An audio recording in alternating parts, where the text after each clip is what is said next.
आश्रमशाळेतील सर्पदंश बाधित मुलींची आमदार रामदासजी मसराम यांनी घेतली तातडीनं भेट आणि अत्यावस्थ मुलीला नागपूरला हलवून वैद्यकीय अधिष्ठाता नागपूर यांना केल्या सूचना।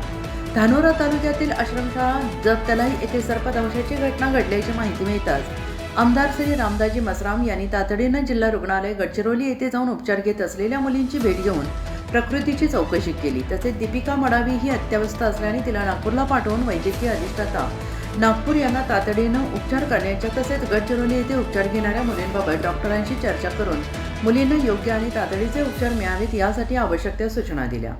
गडचिरोली संवाददाता आशिफ कुरेशी।